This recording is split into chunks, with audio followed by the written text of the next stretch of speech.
Olá, bem-vindos a mais uma conversa aprofundada aqui no nosso espaço. Hoje o foco é um ponto que, olha, tira o sono de muita gente que sonha com a carreira na segurança pública no Brasil, né? A famosa investigação social nos concursos. O que, afinal, pode realmente tirar um candidato da disputa?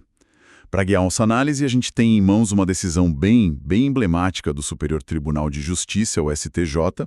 Ela está detalhada lá no informativo de jurisprudência número 861 e trata de um caso, assim, bastante específico e que gerou muita discussão.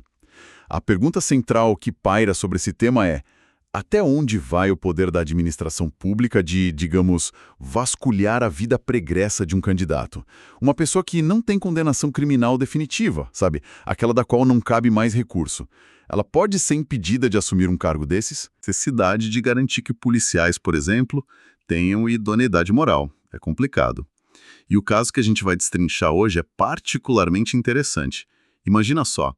Um candidato aprovado em todas as provas intelectuais, físicas, para escrivão de polícia civil, tudo certo, né?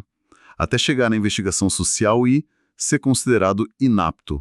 E o ponto mais surpreendente: a principal razão para a eliminação foi uma acusação criminal da qual ele foi, posteriormente absolvido pelo tribunal do júri. Como é que se explica isso? Vamos tentar entender juntos. Certo, vamos começar a desembrulhar essa história, então. O caso concreto é um recurso em mandado de segurança, o RMS 70921, lá do Pará. Como eu mencionei, o candidato passou nas etapas iniciais, provas objetivas, discursivas, testes físicos, tudo, mas foi barrado na quinta fase, a tal investigação criminal e social. O motivo formalizado, na época, foi o fato de ele estar respondendo a uma ação penal por um crime grave, homicídio qualificado. Pesado. Exatamente.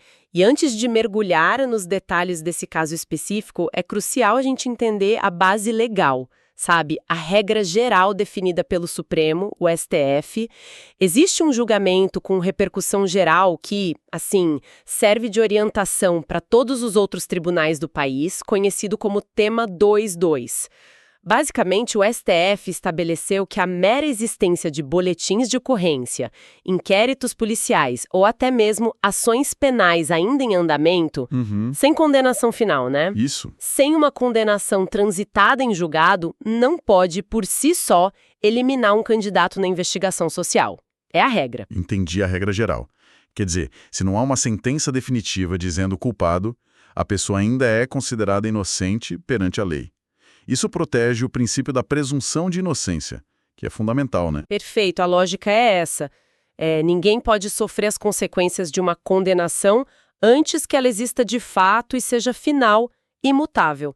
Isso impede punições antecipadas. É uma garantia constitucional forte. Ok.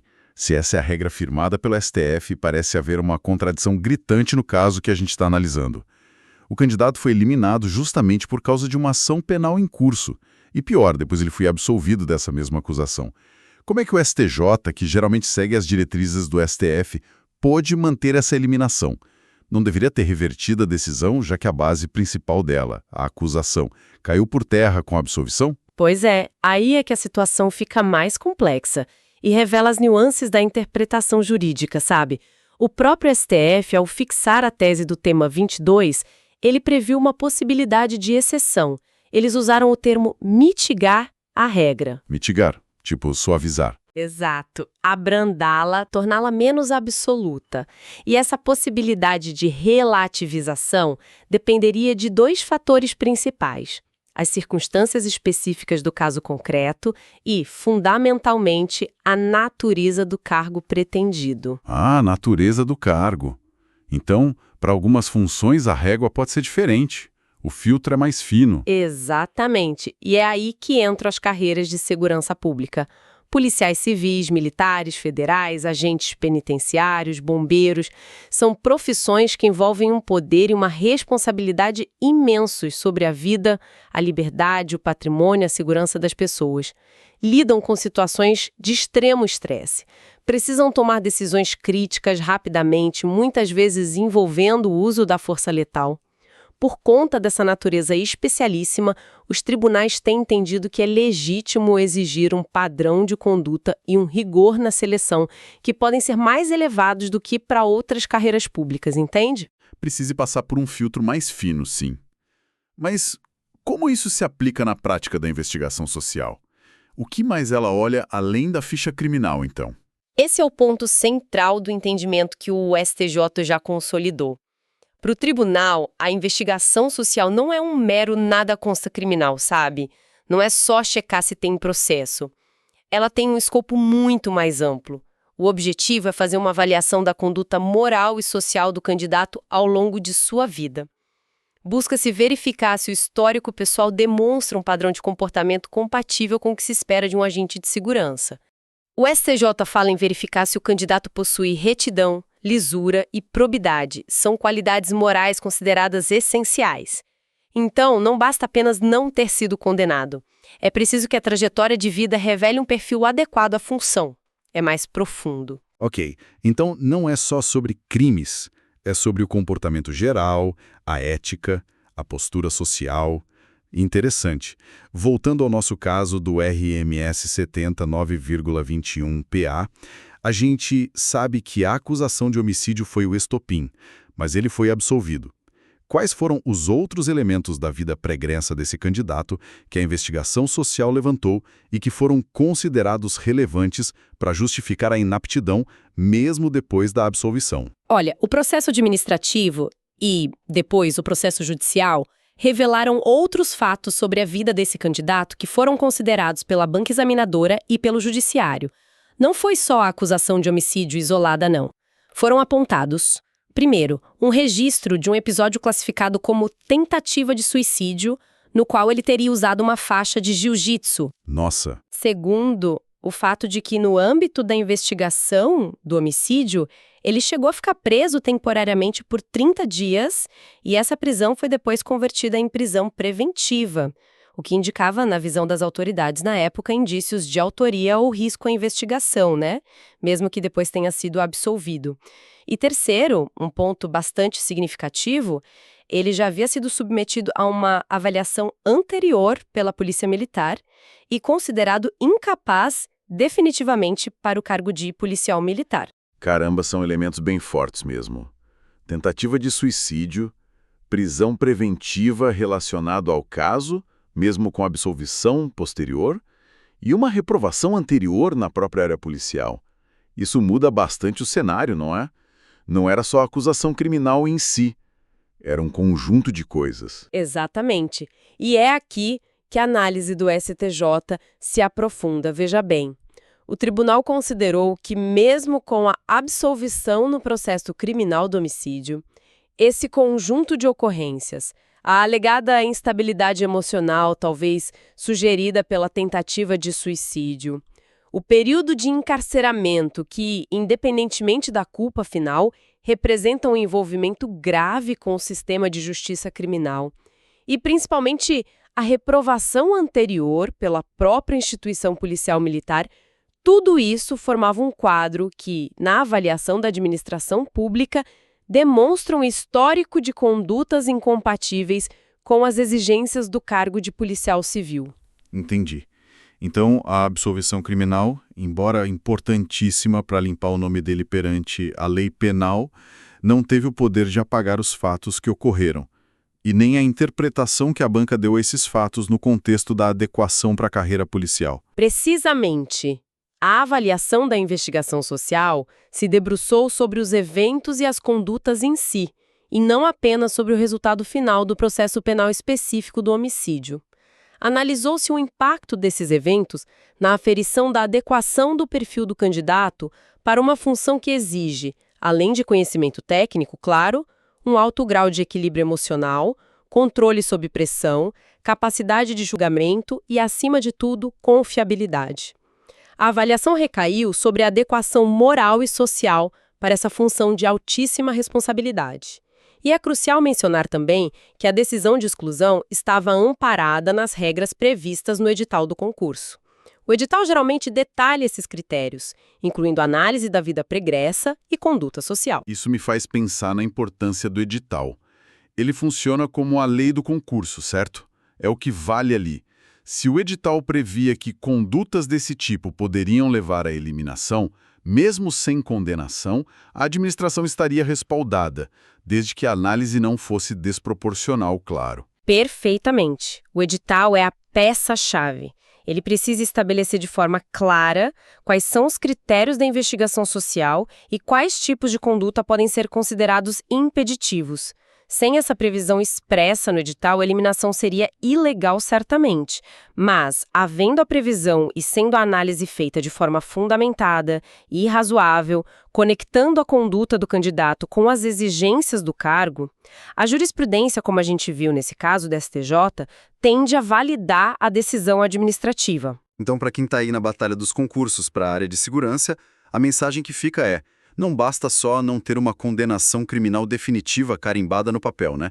É preciso olhar para o próprio histórico de vida e pensar se há algo ali que possa ser interpretado como incompatível com essa retidão, lisura e probidade que a carreira exige.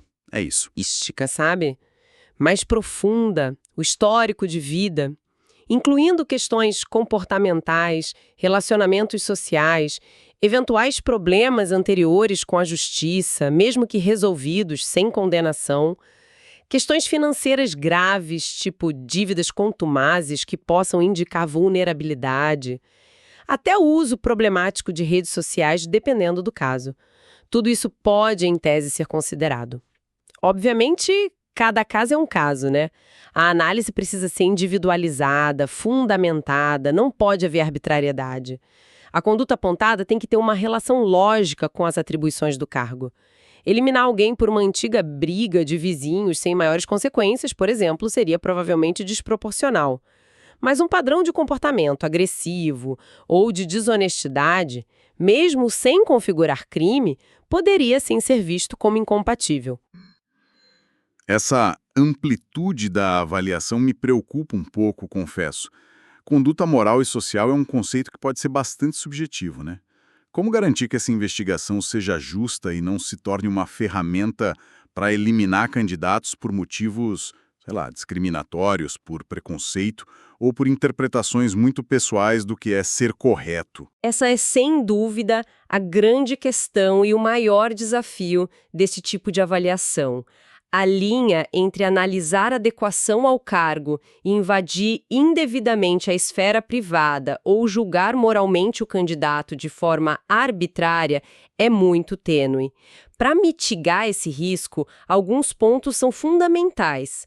Primeiro, como já falamos, a clareza e a objetividade dos critérios previstos no edital.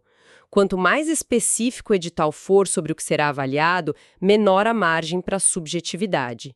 Segundo, a necessidade de uma motivação detalhada e individualizada para cada eliminação. A administração tem que explicar por que aquele fato específico torna o candidato inapto para aquele cargo específico, conectando a conduta às atribuições da função. Tem que ter lógica. Terceiro, o direito ao contraditório e à ampla defesa do candidato dentro do processo administrativo. Ele tem que ter a chance de se explicar, de apresentar documentos, de contestar as informações levantadas.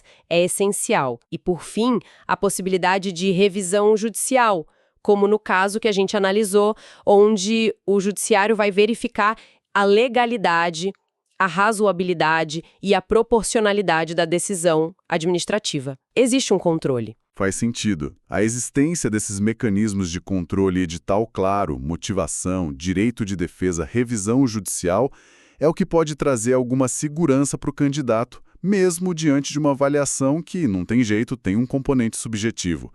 Mas ainda assim não elimina totalmente o risco de injustiças, imagino eu. Não elimina totalmente, é verdade. A interpretação do que é conduta incompatível sempre terá alguma margem, alguma área cinzenta. Pensemos em outros exemplos comuns. Um histórico de multas de trânsito frequentes por excesso de velocidade ou embriaguez ao volante, mesmo sem condenação criminal. Isso poderia ser visto como falta de respeito às leis e imprudência, algo indesejável num policial. Talvez. Ou um histórico de inadimplência contumaz, com várias ações de cobrança, poderia ser interpretado como falta de organização ou até desonestidade, levantando dúvidas sobre a confiabilidade do candidato para lidar com bens públicos ou informações sigilosas. São questões delicadas. Essas são ótimas provocações. Mostra como a investigação vai muito além do estereótipo do criminoso, né?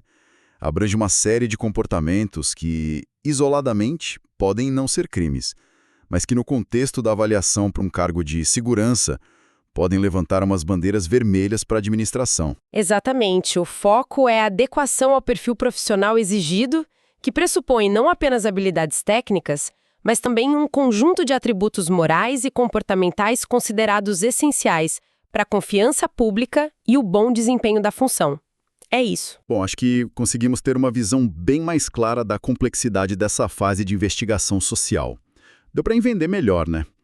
Resumindo então a nossa conversa de hoje. Para quem almeja carreiras na segurança pública no Brasil, a investigação social é um processo que vai muito além da simples verificação de antecedentes criminais. Ela analisa a conduta moral e social do candidato de forma ampla ao longo da vida. E como vimos no caso do STJ, mesmo a existência de processos ou inquéritos sem condenação definitiva, que, em regra, não eliminam segundo o STF, pode sim ser considerada, juntamente com outros fatos da vida pregressa, para compor um quadro de incompatibilidade com o cargo, especialmente em funções de segurança. A absolvição criminal posterior, embora relevante, não necessariamente anula a avaliação administrativa sobre a adequação do perfil, que considerou o conjunto das condutas. A chave parece estar no equilíbrio, então. De um lado, a proteção de direitos fundamentais como a presunção de inocência, a intimidade. De outro, a necessidade de garantir que agentes públicos com tanto poder e responsabilidade atendam a elevados padrões de conduta, ética e confiabilidade. A sociedade precisa poder confiar nesses profissionais, certo? É uma balança delicada, sem dúvida. E os tribunais tentam calibrá-la caso a caso, sempre com base nos princípios constitucionais e, claro, nas regras estabelecidas nos editais. E para finalizar, deixo uma reflexão no ar, algo para a gente continuar pensando. Considerando esse potencial de subjetividade e a amplitude do que pode ser considerado conduta moral e social incompatível, como poderíamos aprimorar esse processo? Que mecanismos poderiam tornar a investigação social ainda mais transparente, mais justa e focada estritamente em aspectos que comprovadamente impactam a integridade e o desempenho na função policial? Como minimizar o risco de decisões arbitrárias ou baseadas em visões morais particulares? Fica aí a provocação. Até a nossa próxima análise.